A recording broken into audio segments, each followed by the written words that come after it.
என்ன பொறுத்த வரைக்கும் இந்த ஜென்மத்துல அர்ச்சனா மட்டும் தான் என் பொண்டாட்டி. வேற ஒரு பொண்ணை என் மனசுல கூட பொண்டாட்டியை நினைச்சு பார்க்க முடியாது. அதுல செல்வம், நான் என்ன சொல்ல வரேன்னா, இப்படி பேசுறதுக்கு என்ன மன்னிச்சிருங்க பெரியப்பா. நான் உங்க மேல ரொம்ப மரியாதை வச்சிருந்தேன். என் வாழ்க்கையில உங்களை தான் உதாரணமா நினைச்சு வாழ்ந்துட்டு இருந்தேன். ஒரு பிரச்சனைன்னு வந்தா பேசி தீர்த்து சமாதானம் பண்ணி வைக்கிறது பெரிய மனுஷ குணம். வெட்டிக்கிட்டு பிரியறது சின்ன பசங்க குணம். இப்ப உங்ககிட்ட ஏன் அந்த பெரிய மனுஷ குணம் இல்லைன்னு தான் எனக்கு புரியல. நான் வரேன்.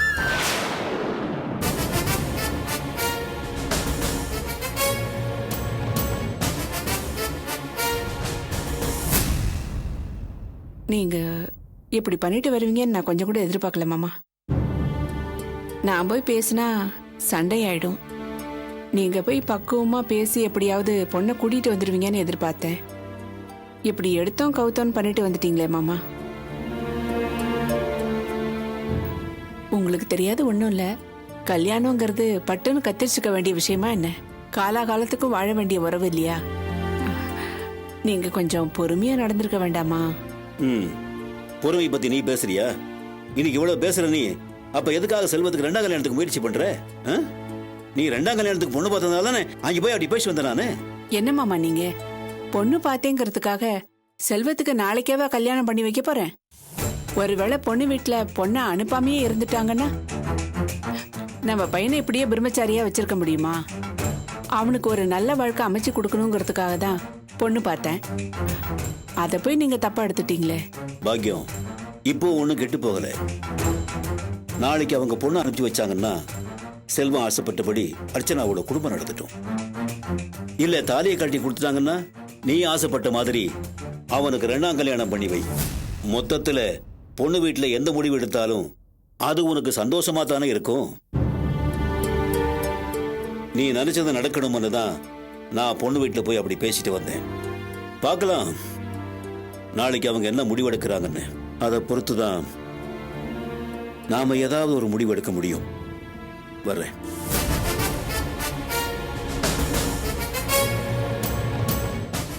என்ன இந்த மனுஷன் திடீர்னு இப்படி ஒரு குண்டை தூக்கி போட்டு போறாரு?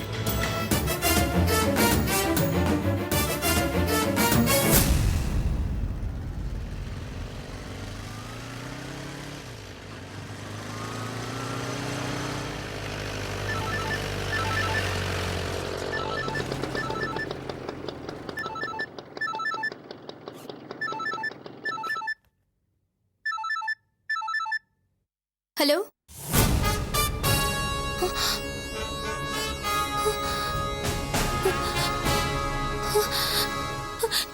எங்க? எந்த ஹாஸ்பிட்டல்?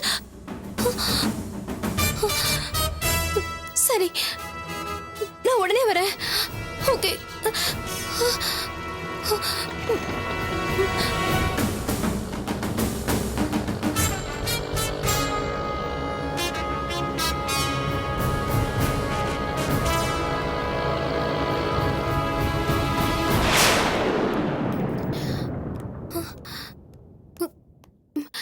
இங்க வாசன் ஒரு பேஷண்ட் ஆக்சிடென்ட் ஆகி அட்மிட் ஆயிருக்காரு. எங்க இருக்காரு? அது அந்த ஸ்பெஷல் வார்டுல. Okay, thank you.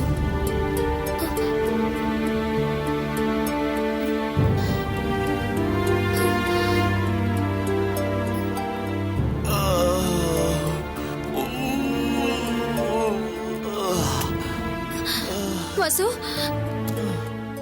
என்னாச்சு வாசு? எப்படி அடிபடுச்சு? யாரு?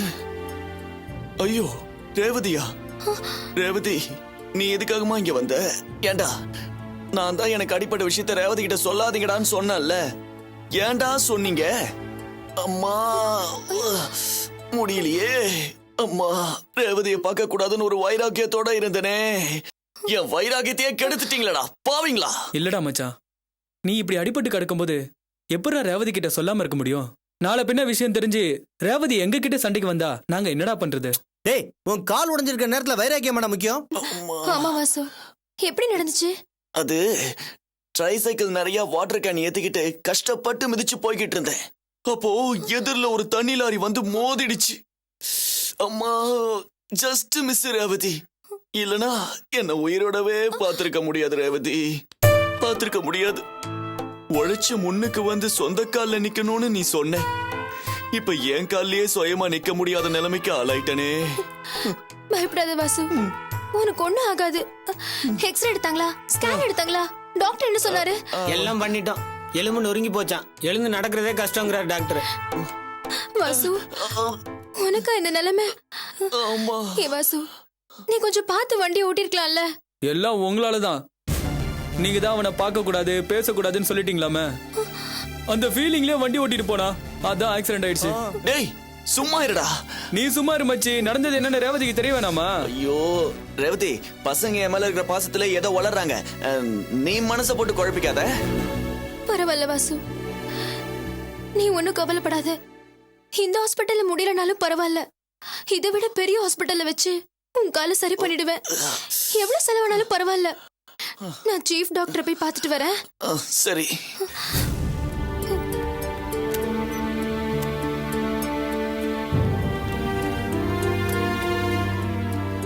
டேய் முத்து, என்னண்ணே? நான் கொஞ்சம் வெளியே போறேன். சரிண்ணே. ஸ்பெஷல் ஹால்ல இருக்கிற பசங்கிட்ட 2000 ரூபாய் பணம் வாங்கி வைடா. எந்த பசங்க அண்ணே? அதான்டா ஏதோ ஒரு பொண்ணை ஏமாத்தணும்னு சொல்லி காலில் கட்டு போட்டிருக்கானே, அவங்ககிட்ட தான்டா.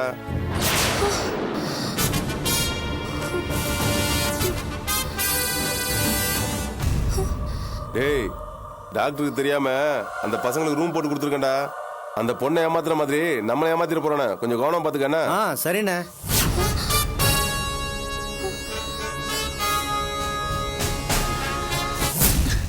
டே மச்சி, உண்மையிலேயே உனக்கு ஆக்சிடென்ட் ஆயிடுச்சுன்னு அந்த ரேவதியை நம்ப வச்சிட்டியே. ஹேய் டேய், இந்த வாசு ஒன்னு ஸ்கெட்ச் போட்டா அது தப்பே ஆயிடாதுடா. ஆமா மச்சி, நான் சொன்ன மாதிரி அவளை நேர்ல வரவழைச்சு என்ன பார்க்க வச்சிட்டேன் பாத்தியா? அதான்டா வாசு. இந்த வாசு பிளான் போட்டா அது ராங்கா போனதில்ல. ஐயோ, ஐயோ, அம்மா. நான் வேணான்னு தான் சொன்னேன். இவனுக்கு தான் நடந்து பாரு, ட்ரை பண்ணுன்னு சொன்னானுங்க. முடியலடா டேய். நடிக்காத வாசு. நீ வார்டு பாய்க்கு பணம் கொடுத்து என்னை ஏமாத்தினது தெரிஞ்சு போச்சு.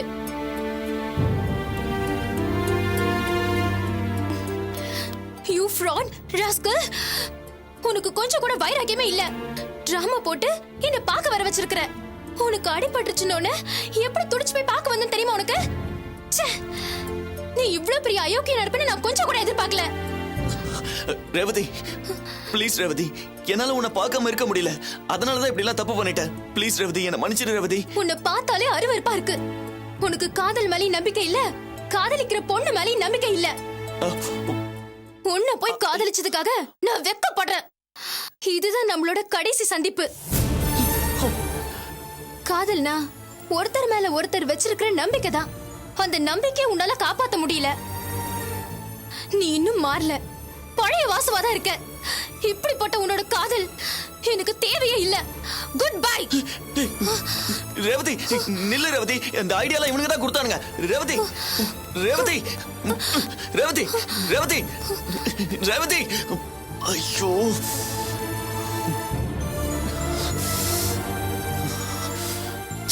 ஐயோ.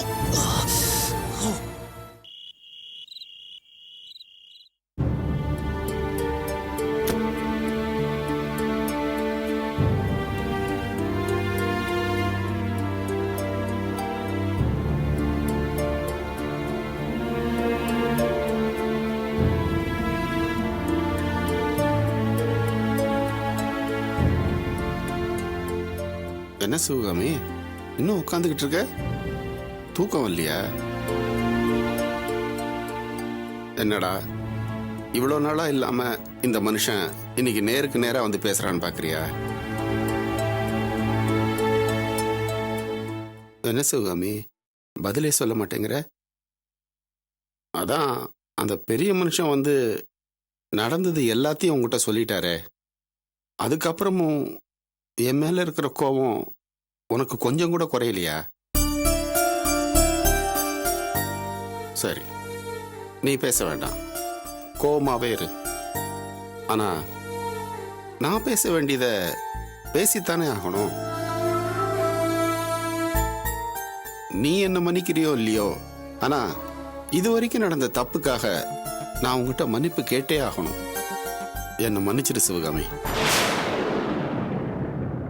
அர்ச்சனா விஷயத்துல நீ எடுத்த முடிவு தான் சரி சிவகாமி. இது வரைக்கும் அர்ச்சனாவை நான் மாப்பிள்ளை வீட்டுக்கு அனுப்பி வைன்னு சொன்னது எவ்வளோ பெரிய பைத்தியக்காரத்தனம். அது தப்புன்னு இன்னைக்கு தான் எனக்கு புரிஞ்சுது. அதுக்காகவும் என்ன நீ மன்னிச்சிரு.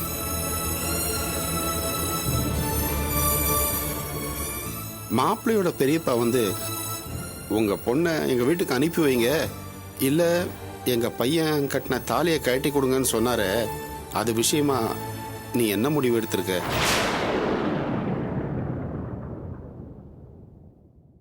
சரி, ஓ முடிவு எப்படி வேணா இருக்கட்டும், என் முடிவை நான் சொல்லிடுறேன். அர்ச்சனா கல்யாண விஷயத்துல உங்ககிட்ட மறைச்சு நானா முடிவு எடுத்ததுனால தானே இவ்வளோ பிரச்சனையும். இப்போ என் மனசுல இருக்கிறதையும் உங்ககிட்ட சொல்லிடுறேன். உங்க பொண்ணு வாழ்க்கையை பத்தி நீங்க கவலைப்படாம இருக்கலாம், ஆனா எங்க பையனோட வாழ்க்கையை பத்தி நாங்க கவலைப்படாம இருக்க முடியாதுன்னு கேட்டு போனாரே பெரிய மனுஷன். அவர் வந்து தாலியை கேட்டாருன்னா அர்ச்சனா கழுத்துல இருக்கிற தாலியை கட்டி கொடுத்துட்டு, இந்தாயா இனி உங்க சங்காத்தமே எங்களுக்கு வேண்டாம், உங்க பையனுக்கு நீங்க 2ஆம் கல்யாணமோ 3ஆம் கல்யாணமோ பண்ணி உங்க பையன் வாழ்க்கையை நீங்க பாத்துங்க, எங்க பொண்ணு வாழ்க்கையை நாங்க பாத்துக்கிறோம்னு சொல்லிடலான்னு இருக்கேன்.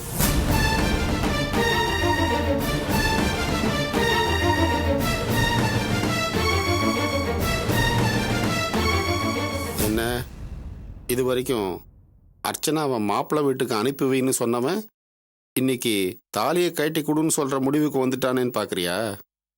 என்ன செய்யறது, நல்ல மனுஷன், பெரிய மனுஷன்தான், இல்லைன்னு சொல்லல. அதுக்காக ஏதோ பக்கத்து வீட்டில் போய் காஃபி பொடி கேட்குற மாதிரி தாலியை கட்டி கொடுன்னு சொன்னா என்ன அர்த்தம்? நாம கொடுக்க மாட்டோங்கிற தைரியத்தில் தானே அப்படி கேட்குறாரு. நாம கொடுத்துருவோம் சிவகாமி, நமக்கு என்ன? பிறந்ததுலேருந்து அர்ச்சனா நம்ம வீட்டில் தானே இருந்துகிட்டு இருக்கா, அதே மாதிரி மீதி காலமும் இருந்துட்டு போட்டோம்.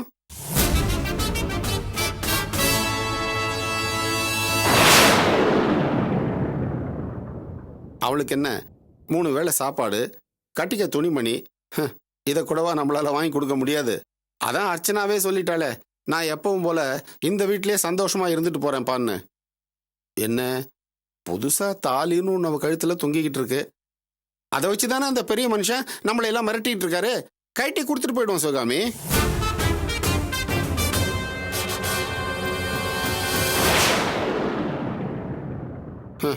எல்லா பொண்களும் என்ன பிறக்கும் போதே கழுத்துல தாலியோடையா பிறக்குது? எத்தனையோ பொண்ணுங்க கல்யாணம் ஆகாம வீட்டோடயே இருக்கிறது இல்லையா? அதே மாதிரி நம்ம அர்ச்சனாவுக்கும் கல்யாணம் ஆகல, அதான் வீட்டோட இருக்கான்னு நினைச்சிட்டு போறோம். எங்க இருந்தாலும் நம்ம பொண்ணு சந்தோஷமா இருக்கணுங்கிறது தானே நமக்கு முக்கியம். அர்ச்சனா நம்ம வீட்டுல இருக்கிறது தான் சந்தோஷம்னா இருந்துட்டு போட்டுமே. நாம யாரும் அவளை பாரமாவே நினைக்க போறது இல்ல.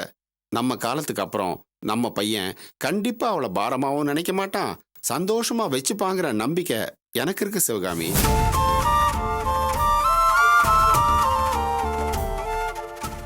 என்ன சிவகாமி அமைதியா இருக்க? என் மேல இருக்கிற கோவத்துல அமைதியா இருக்கியா, இல்ல உன் முடிவை என்கிட்ட சொல்ல விருப்பம் இல்லாம அமைதியா இருக்கியா?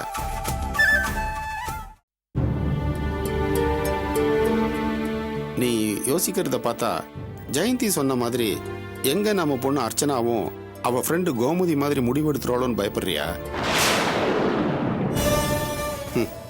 கவலைப்படாத, நம்ம பொண்ணு அர்ச்சனா அவ்வளோ கோழை இல்லை. ஒருவேளை அவ தலையில அப்படி எழுதியிருந்தா அதை யாரால மாற்ற முடியும்?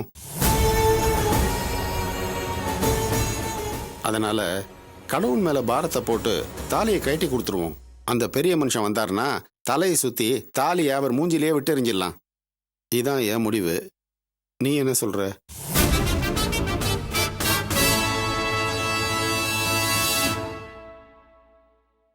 சரி, நீ என்ன செய்யணுங்கிறத நல்லா யோசிச்சு வை.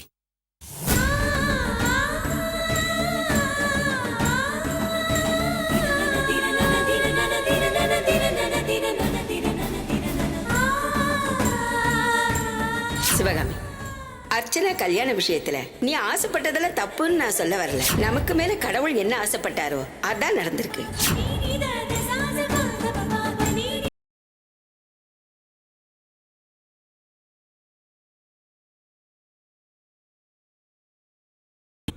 நம்மளை விட நல்ல குணங்கள் நிறையவே இருக்குமா?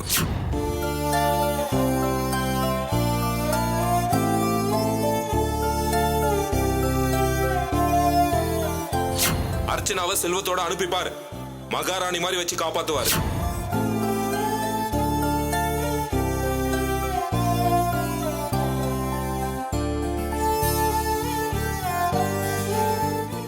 ஒரு பொண்ணு கல்யாணத்துக்கு முன்னாடி பிறந்த வீட்டை விட்டு போறதும் தப்பு, கல்யாணம் ஆனதுக்கு அப்புறம் பிறந்த வீட்டுல இருக்கிறதும் தப்புமா?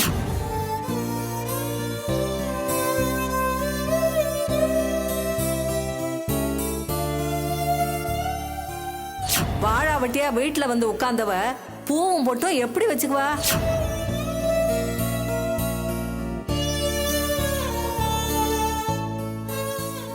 கஷ்டமோ நஷ்டமோன்னு எங்க பொண்ணு அவ புருஷ வீட்லயே விட்டிருந்தா எங்களுக்கு இந்த நிலைமை வந்திருக்காது.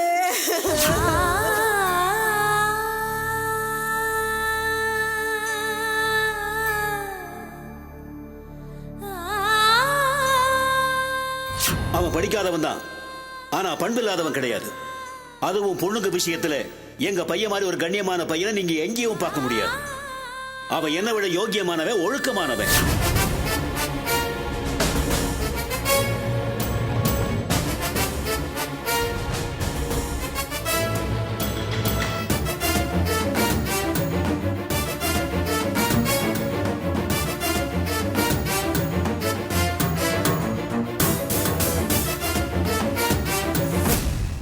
நீங்க மெக்கானிக்கல் இன்ஜினியர் தானே?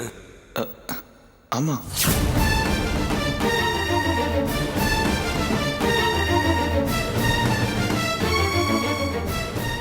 நல்லா பார்த்தோம் அத்தை, அது கன்ஃபார்மா மாப்பிள்ளையே தான்.